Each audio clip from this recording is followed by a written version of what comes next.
먼저 같이 기도드립니다.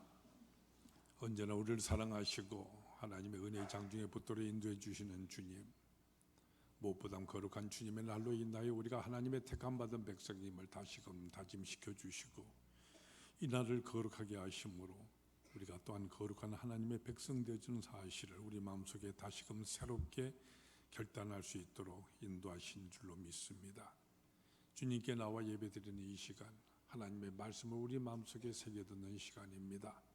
변치 아니하는 하나님의 계시의 말씀을 이미 주셨고 이 말씀을 통하여 주 성령께서 친히 우리 모두에게 말씀해 주셔서 우리가 마음문을 열고 내게 주시는 말씀으로 아멘으로 응답하는 새 결단을 우리 모두의 심령 속에 넘치게 하여 주시옵소서. 예수님 거룩하신 이름으로 기도드리옵나이다. 아멘. 얼마 전 어느 방송 대담에서 사회적으로 꽤 알려진 인사 한 분이 출연하셔서 이렇게 말씀하신 것을 들었습니다. 오늘의 우리나라에 지금 직면하고는 사회 현실에 대해서 진단해 보는 것이 바로 그 대담의 주제였는데, 그때 그분이 말씀하시기를 오늘 우리나라의 현실 문제에 있어서 가장 심각한 우려가 무엇이냐면은 바로 그것은 롤 모델의 상실이다 하는 이와 같은 내용이었습니다. 여기 롤 모델이라고 하는 것은 바로 청소년들이, 나아가서는 우리 모든 사람들이 바로 대상되는 그 사람을 우러러보고 그에게서 배우면서 또한 그가 하는 모든 모범대로 따르고자 하게 되어지는 바로 역할 모델을 말하는 것입니다. 그리고 이 역할 모델, 롤 모델이 없다고 하는 이 말은 바로 그와 같은 역할을 해야 할 위치에 있는 그 사람들이 해야 할 일을 하지 못하고 있다는 이와 같은 지적의 말인 것입니다. 사실 우리 모두가 보는 바와 같이 현재 우리나라에는 우리 모든 백성들이, 모든 사람들이 또는 청소년들이 우러러보고 따라가야 할 만한 지도자가 보이지를 않습니다. 현재 그 지도 계급에 있는 그 사람들이 그가 정치인이건 법조인이건 경제인이건 교육학자든 간에 모든 사람들에게 있어서 바로 지도적인 그 같은 모습이 보이지를 않습니다. 소위 지도층에 있는 이 사람들이 자기가 했던 말들, 제멋대로 말을 바꿔버리기도 하고 거짓말까지 하고 있는 이와 같은 말씀, 그리고 그와 같은 모든 행태를 오히려 당연한 듯이 여기고 있는 이런 모습을 우리가 보지 않습니까? 자기가 지금 처해 있는 현재의 이익을 위해서는 정의라든지 신이라고 하는 모든 것들 헌식찬처럼 내버려버리고는 이와 같은 것들이 바로 오늘 우리가 보고 있는 우리 사회의 현실인 것입니다. 이와 같은 내용들의 대담들을 우리는 방송을 통해서 여러 차례 자주 우리가 볼 수가 있습니다. 그리고 그와 같은 대담들을 통해서 우리가 또한 듣게 되는 내용들이 바로 오늘 이와 같은 문제점들에 대해서 이 모든 문제를 해결하기 위해서는 가장 일선에서 책임을 지고 해결해야 될 것이 바로 학교의 교육일 것인데, 그러나 우리나라의 오늘 교육의 제도나 교육의 현실이라고 하는 것이 전혀 이와 같은 일을 감당할 수 없게끔 되어 있다는 사실입니다. 그것이 바로 오늘날 우리들에게서 더 심각한 문제라고 한결같이 말하고 있습니다. 바로 이와 같은 오늘의 현실의 모든 문제를 직시를 하면서 금년에 우리 교회로 표어로 제정했던 그리스도인 작은 이들의 버릇이라는 표어라든지, 또 내년도에 우리 전 교단적으로 표어로 제정하고 있는 그리스도인 사랑을 나누는 사람들이라는 이와 같은 표어, 이것은 참으로 중요한 의미를 지니고 있습니다. 사실 오늘의 사태에 대해서 염려를 하고 토의하고 있는 모든 언론이나 방송 대담들, 그것들을 통해서 나타나고 있는 소위 이 분야의 전문가라는 사람들이 내리는 결론이 무엇입니까? 결과적으로 곰곰이 따져봤었을 때 오늘의 이 모든 문제를 해결할 수 있는 것은 결국은 가정과 교회밖에 없다고 하는 같은 얘기들을 우리는 듣고 있기 때문인 것입니다. 정치가가 오늘날 어떻게 하고 있든지, 경제인들이 무엇을 하고 있든지, 오늘의 학교가 어떻게 되고 있든지 간에 사실 그것은 다 2차적인 것입니다. 바로 우리의 가정과 우리의 교회가 항상 가장 중요한 핵심이 되는 것입니다. 우리의 가정과 우리의 교회가 일어나가 되어서요, 참다운 이 같은 롤 모델을 우리가 만들어낼 때에 오늘의 이 모든 문제점들에 대한 해결이 있고 또한 희망이 있을 수가 있는 것입니다. 오늘 우리가 같이 읽으신 이 본문의 말씀은 바로 이 롤 모델에 대한 말씀이라고 우리가 제목 붙여볼 수가 있을 것입니다. 바로 사도 바울을 지칭하는 말씀입니다. 여러분이 오늘 본문에서 보시는 대로 이 사도 바울, 그는 복음을 전하다가 체포되었어요. 이제 로마로 끌려가기 이전 마지막으로 그 당시 로마의 총독으로 와 있는 베스도의 법정에서 로마 총독 베스도 앞과 또 옆에 있는 유대의 분봉왕인 아그리빠 왕 앞에서 마지막 신문을 받고 있는 장면이죠. 바로 이와 같은 자리에서 바울은 그 앞에는 모든 이 심판관들 그들을 향하여서 내가 이렇게 묶여서 결박당하는 이것 외에는 여러분 모두가 다 나와 같이 되기를 원합니다. 이렇게 당당하게 말씀하고 있는 것입니다. 여기서 이렇게 말하고 있는 이 바울을 보세요. 바로 여기서 바울이 말씀하시는 이 말씀을 여러분의 마음속으로 깊이 새기며 귀담아 들으시기를 바랍니다. 여러분 모두가 다 나와 같이 되기를 원하노라. 얘기하시는 이 말씀은 바로 우리 모든 그리스도인들이 바울을 다 닮아야 하고요, 바울을 언제나 모델로 해서 그처럼 살아야 한다는 이 같은 말씀이 또한 먼저 주어지는 것입니다. 사실 바로 이 말씀을 우리 곰곰이 심각하게 솔직하게만 생각해 보십시오. 오늘의 사회 문제에 대해서 많이 얘기를 합니다만은 만약 오늘의 우리 모든 그리스도인들이 적어도 오늘 예배드리는 이 자리에는 우리 베들교회 성도 여러분, 우리 그리스도인 모두가 다 정말로 바울을 닮아서 바울처럼 살아간다고 한다면은 우리나라가 나가는 이 세계가 다 어떻게 변화될 것이라고 여러분 생각하십니까? 바로 이 점이 중요한 것이죠. 사도 바울이 이렇게 말씀하시며 활동하는 그 당시에요, 다 나와 같이 되기를 원하라고 말씀하셨는데 그 말씀 그대로 그 당시에 모든 그리스도인들은 전부 바울을 닮아서 그대로 삶기에 닮아가기에 힘썼던 것을 우리는 보게 됩니다. 그리고 그렇게 바울을 닮아서 그대로 참된 그리스도 모습으로 모두가 살아감으로 인하여 나타난 결과가 어떠하였는지 우리는 역사를 통하여서 분명히 볼 수가 있는 것입니다.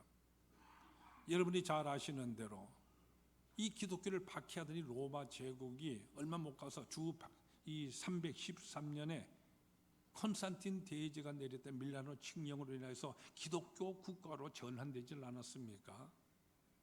근데 이렇게 로마 제국이 기독교 국가로 전환되어지는 이 선포할 그 당시를 우리가 살펴본다면요, 거기에는 바로 이 바울이 보여주고 있는 롤 모델들이 그 당시에 모든 그리스도인들에 의해서 실천되고 있었다는 이 사실을 우리는 발견하게 되는 것입니다.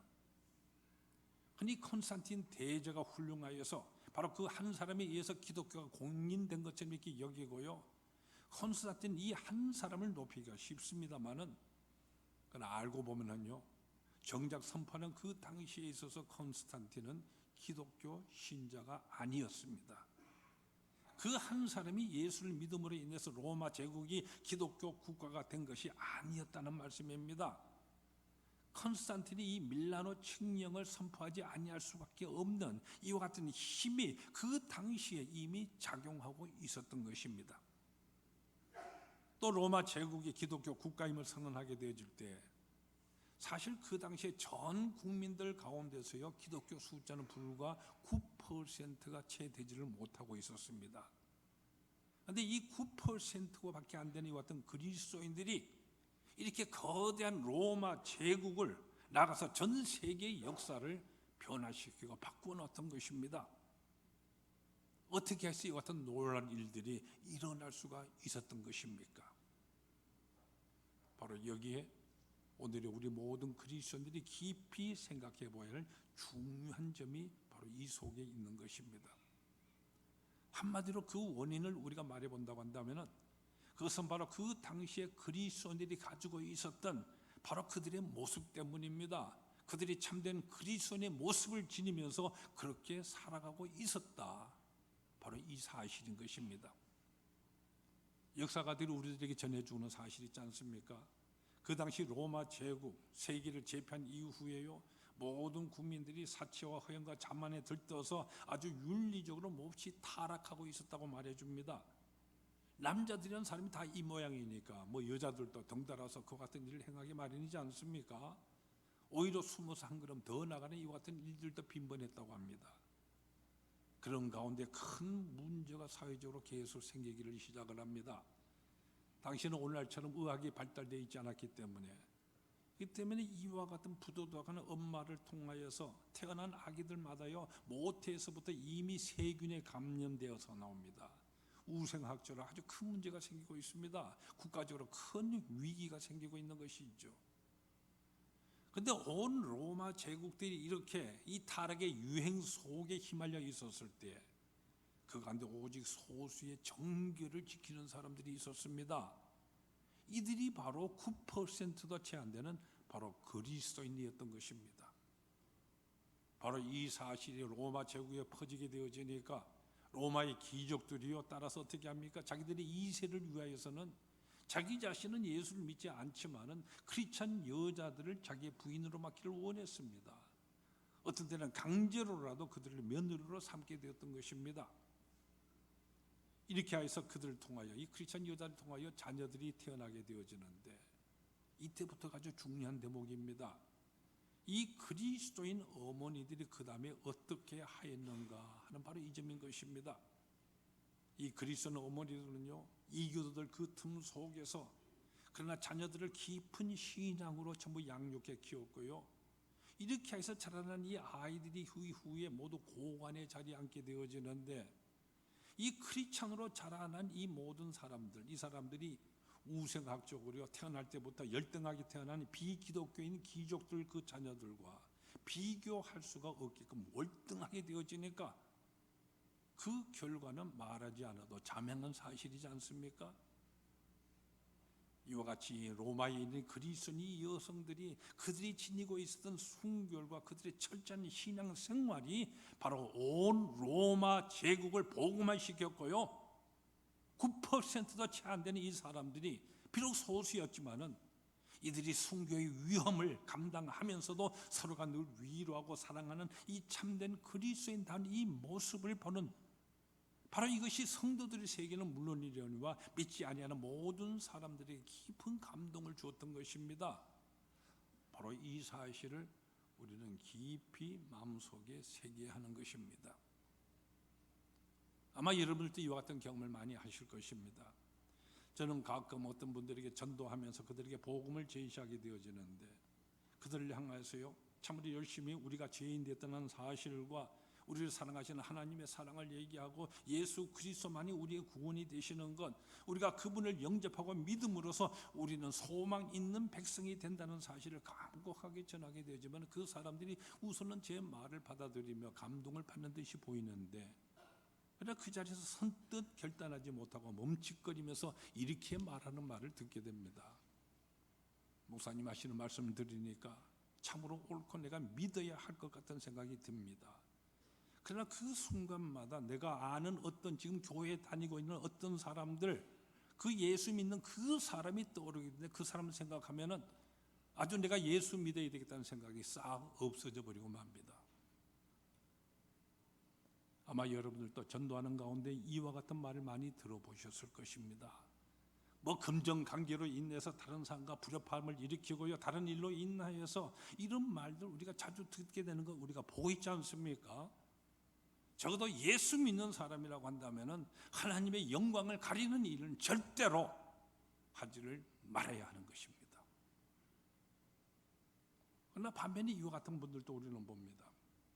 제가 아는 어떤 분이 있는데, 이분은 대학원을 졸업을 하고 상당한 위치까지 오르신 분인데, 어느 날 이분이 갑자기 믿기로 작정을 하고 난 다음에 교회에 나와서, 제가 이렇게 교회에 나오게 된 이 배경에 대해서 이렇게 간증하듯 말합니다. 그분 말씀이요, 자기는 아주 고지무척 센 사람으로서요, 주위에서 그동안도 무수히 많은 사람들이 자기의 전도다고 이렇게 구원했지만 그들의 말을 전혀 듣지를 않았는데, 근데 어느 날 보니까요 갑자기 그 주위에는 모든 사람들이 다른 점이 눈에 띄더라고 하는 것입니다.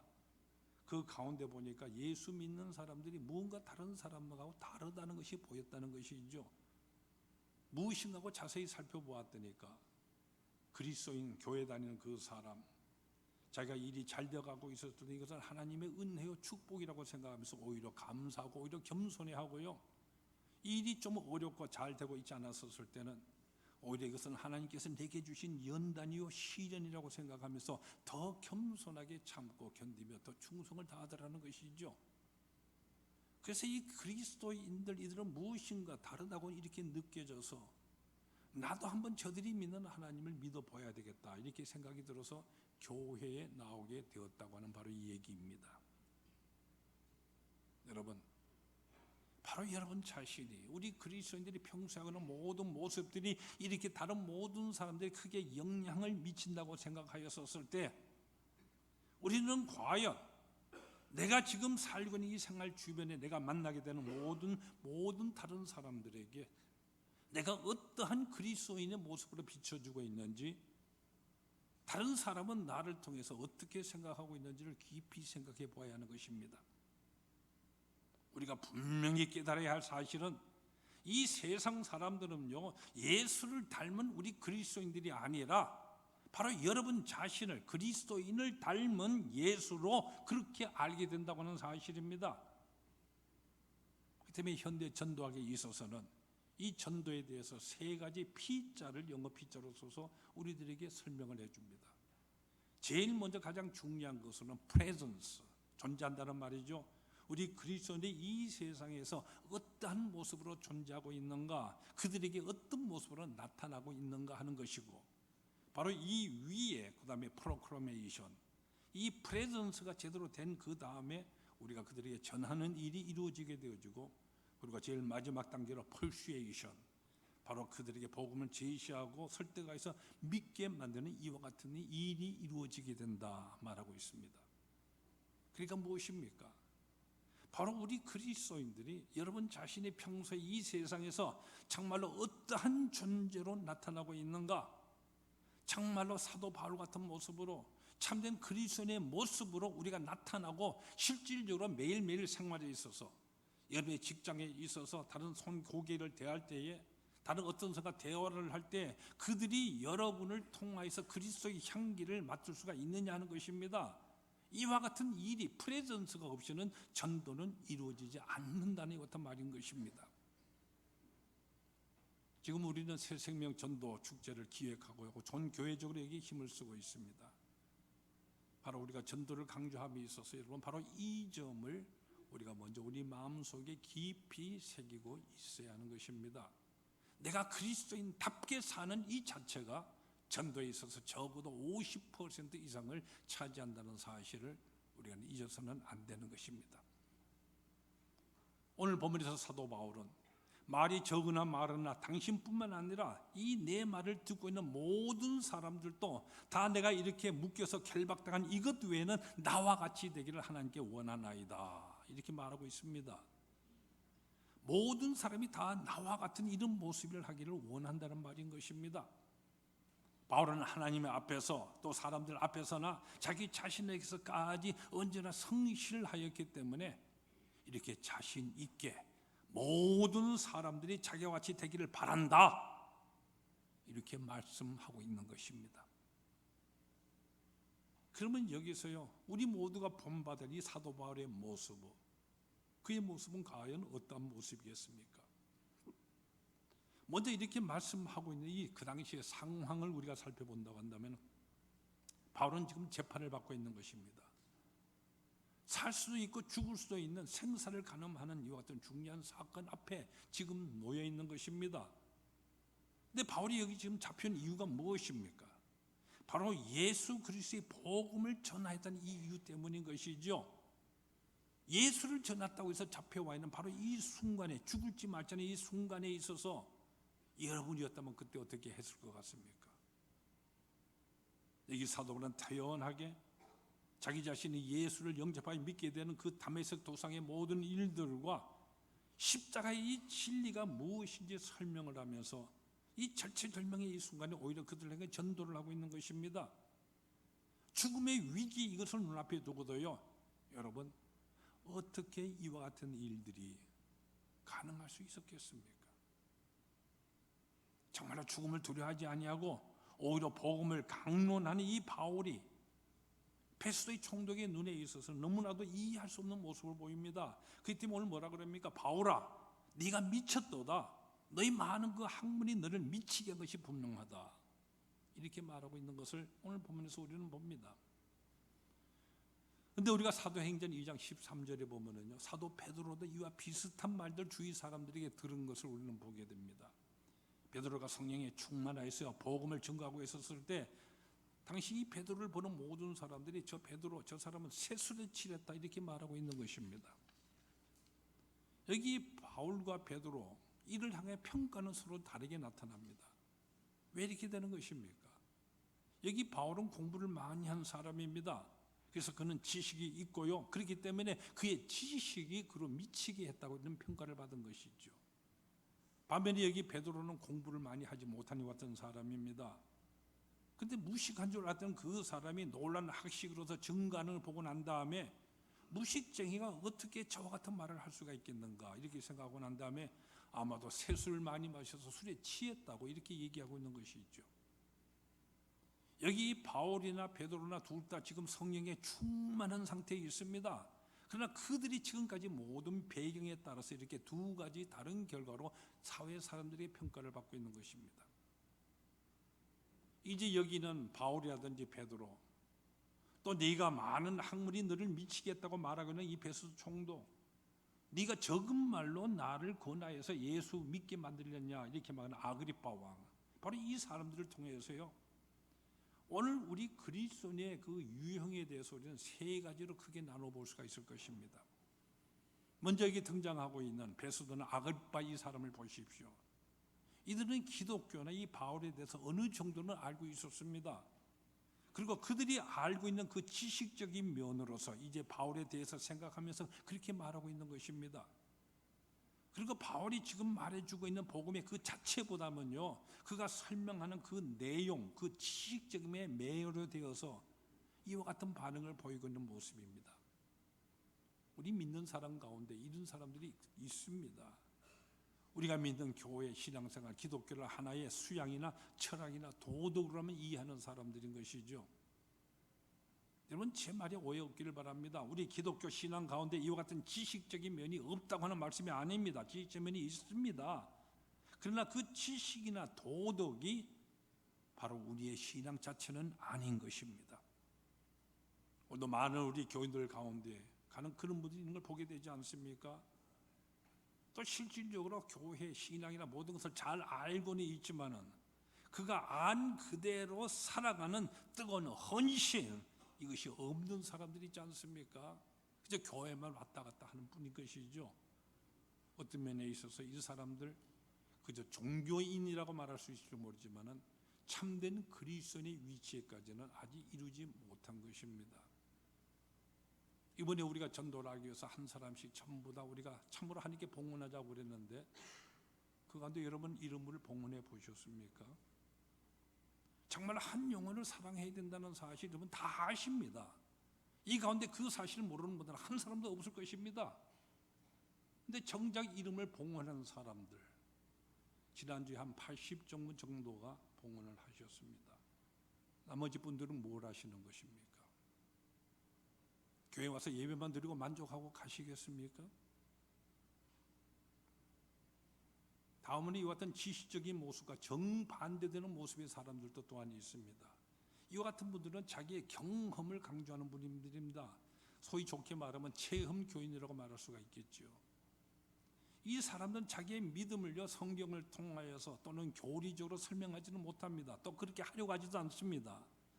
이분들은 단지 자기가 경험한 그 체험만을 바탕으로 하여서 자기의 모든 신앙생활을 영위하고 계속하고 있는 사람입니다. 물론 이들에게 장점이 있습니다. 바로 자기들이 체험했던 이 사실이기 때문에 자기의 모든 믿음에 있어서 어떤 어려움이 닥친다고 할지라도 결단코 후퇴하지는 않습니다. 이들이 믿음은 참으로 강하죠. 체험한 사실이기 때문에. 그러나 반면에 아주 위험한 모습을 이들은 또한 띠기도 합니다. 바로 독선적이 되어버리는 것이죠.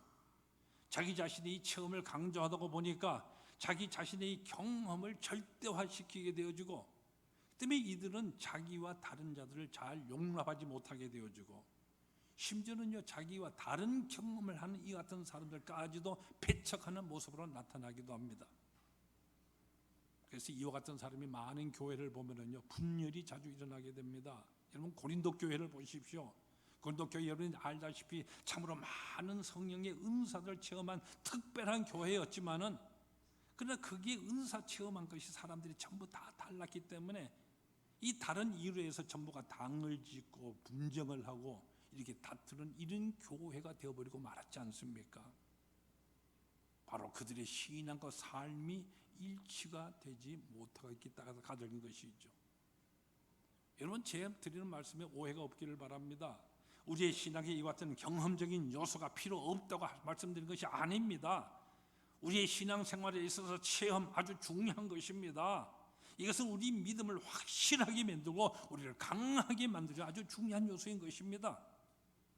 그러나 우리가 했던 이 모든 체험이라는 것은 어디까지나 하나님의 말씀이 성경에 의해서 언제나 통제되고 지배되어지고 하나님의 말씀을 토대로 한 그 위에 이룩되어야만 한다는 말씀인 것입니다. 그렇지 못할 때는 세상 사람들이 암만 열심히 해도 그를 보여서 뭐라고 그럽니까? 한낱 세술에 취한 사람이다. 이와 같은 모습으로밖에는 나타나지 못하게 되는 것입니다. 그리고 세 번째로 우리는 이 사도 바울을 통하여서 참된 그리스도인의 모습을 가진 그리스도인, 그런 어떤 사람인가 우리는 생각해 볼 수가 있습니다. 그 같은 사람은 바로 그의 모든 이 삶과 그의 믿는 이 신앙이 일치가 되어서 나타나는 사람인 것입니다. 성경은 이와 같은 사람을 가리켜서 성령에 충만한 사람이라고 부르고 있습니다. 바로 바울과 같은, 베드로와 같은 이와 같은 사람을 말하는 것이죠. 근데 바로 여기서 우리가 먼저 확실하게 깨달아야 할 중요한 사실이 있습니다. 그것은 이 바울도요, 베드로도 처음부터 우리가 존경하고 우러러 볼 수 있는 이와 같은 사람이 아니었다고 하는 바로 이 사실입니다. 베드로도 바울도 처음 그 사람들 모두가 부족한 점이 많았고요. 그렇기 때문에 그 가운데 어떤 사람은 지식적인 면으로 치우쳐 있었고 다른 사람은 경험적인 면으로 치우쳐 있었던 이와 같은 잘못된 모습도 우리는 보게 되는 것이죠.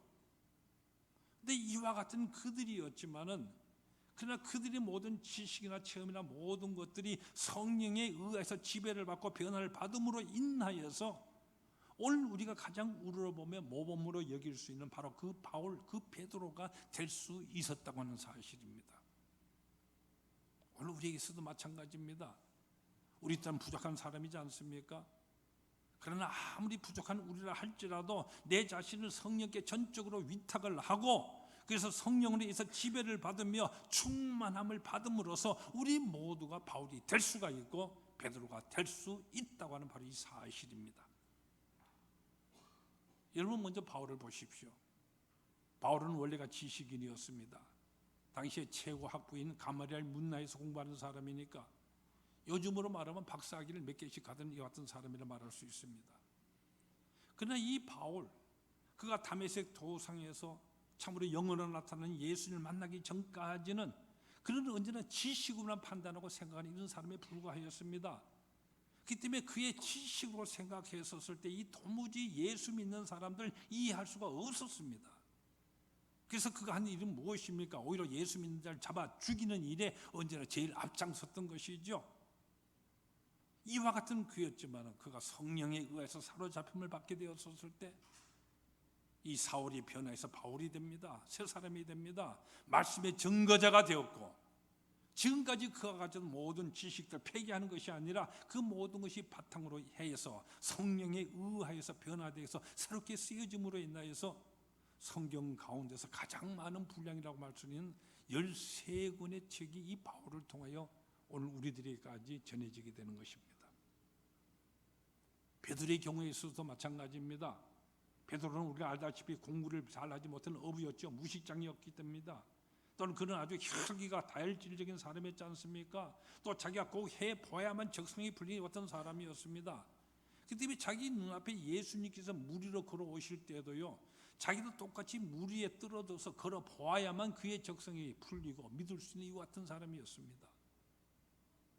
이 베드로, 오순절에 성령 충만함을 받기 전까지는요, 그저 하나의 혈기의 사람에 불과했고 외고집적인 이런 사람에 불과했습니다.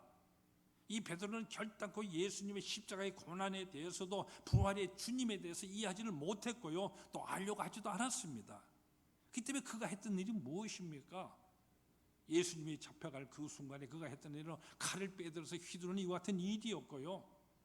자기의 이와 같은 방식이 통하지 않았을 땐 달아넣어버리고 말았습니다. 또한 3번씩이나 예수를 모른다고 부인하는 이와 같은 존재였을 따름입니다.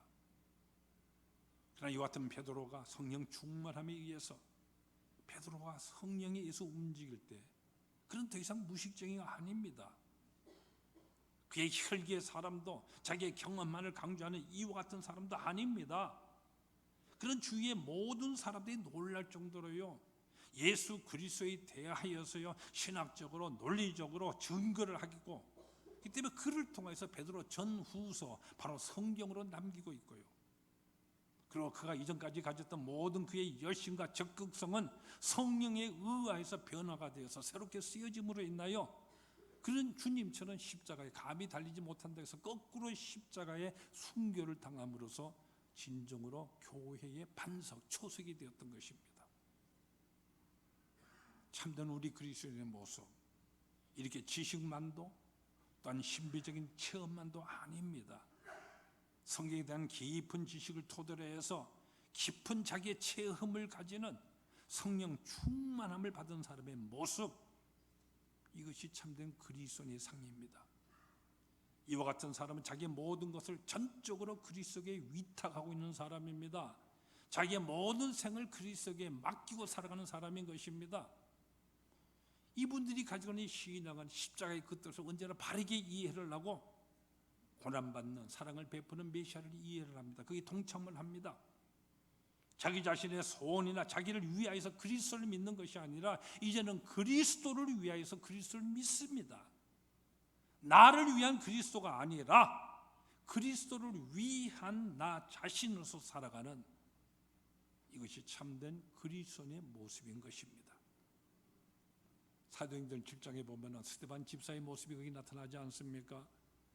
스데반이 돌에 맞아서 죽게 되어질 때 그가 머리를 들어 하늘을 우러러보니까, 그리고 자기를 죽이는 돌을 던지는 그 사람들을 위해서 하나님께 오히려 기도를 드리고 있습니다. 그때 그의 모습이 천사의 얼굴과 같았다고 말하고 있습니다. 천사의 얼굴과 같았다. 이것이 바로 여러분의 모습, 우리 모두의 모습이 되어야 하는 것입니다. 이제 여러분 자신 스스로를 곰곰이 한번 돌이켜 보십시오. 지금 이 자리에 여러분 모습은 전부 천사와 같습니다. 근데 평소에 여러분 모습은 어떠하십니까? 여러분의 집안에서, 여러분의 배우자 앞에, 자녀들 앞에, 여러분을 보는 모든 사람 앞에 여러분의 모습은 어떤 모습으로 나타나고 계십니까? 여러분의 직장에서 손님을 대하는 여러분의 표정은 어떠합니까? 여러분이 다른 사람과 대화를 나눌 때, 또는 모든 모임 앞에, 또는 회의하는 자리에 있어서 여러분이 나타내는 그 언성과 그때 표정은 어떠하다고 생각을 하십니까?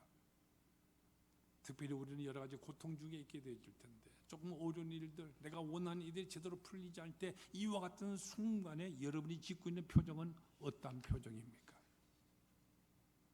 우리는 바로 이 세상에 살아가고 있기 때문에요. 그래서 우리의 이 두 발이 언제나 이 땅을 디디고 살아가기 때문에 솔직히 이 세상 사람들의 모습에서 보면은 우리가 그들과 함께 휩쓸리기가 쉽고요. 또한 이 세상 사람 그들로 인하여 우리는 낙심을 당하고요, 고통받는 이 같은 때도 너무도 많이 있습니다. 그러나 여러분, 우리가 누구입니까?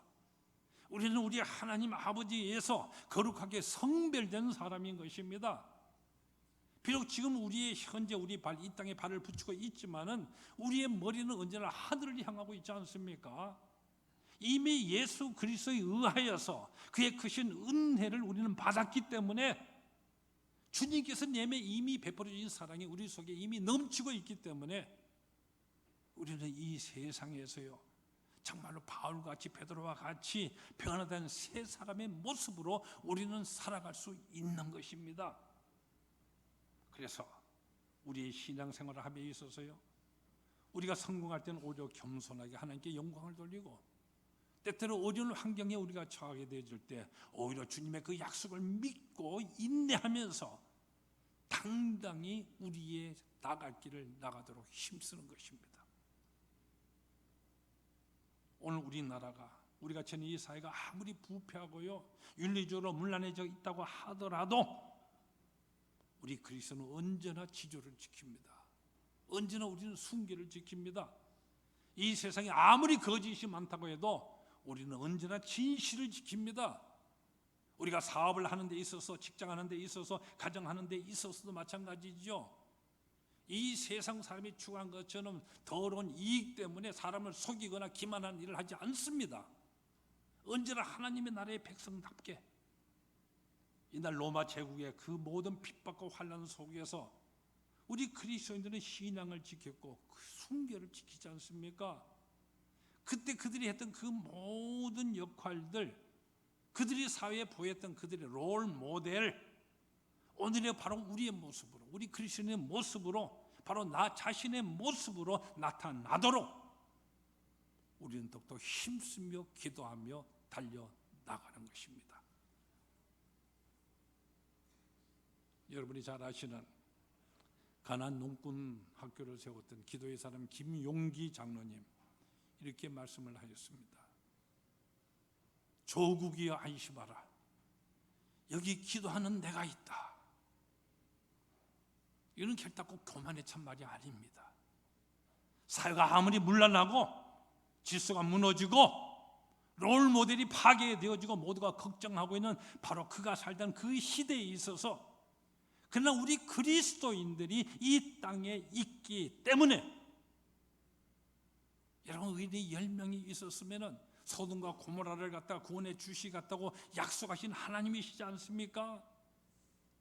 바로 김용기 장로님 그런 기도하고 있기 때문에 내가 참된 그리스도인의 이 모습대로 살려고 애쓰고 힘쓰고 있기 때문에 이렇게 감히 모든 사람을 향하여 위로의 말을, 소망의 음성을 그가 살던 그 시대의 모든 사람을 향하여 바라였던 바로 이 사실입니다. 오늘 우리가 살고 있는 이 현실, 우리 한국 사회를 향하여서 우리 일단 모두 힘차게 외치십시다. 이 사회의 불신이 아무리 깊어간다 할지라도 갈등과 질시가 더욱 깊어가면 갈수록 우리 그리스도인들은, 바로 여러분들은 모두가 이렇게 힘차게 외칠 수 있어야 하는 것입니다. 조국이 안심하라. 여기에 내가 있다. 여기 기도하는 내가 있다. 여기 그리스도인의 모습으로 살아가는 내가 여기 있다. 말틴 루터가 그러지 않았습니까? 하나님, 내가 여기 있나이다. 이사야는 나를 보내소서 대답했습니다. 오늘 이 시대에 있어서 참된 그리스도인의 모습으로서 참된 롤 모델을 제시하면서 조국이 안심하라 외치면서 힘차게 진군해 나가는 우리 모두가 다 되시기를 축원합니다. 기도하십시다. 오늘 우리로 바로 이 시대 여기에서 살게 하신 여기에 특별히 우리에게 믿음 허락하시고 그리스도인으로 살아가게 하신 여기에 하나님의 크신 경륜과 뜻이 있음을 깨닫습니다.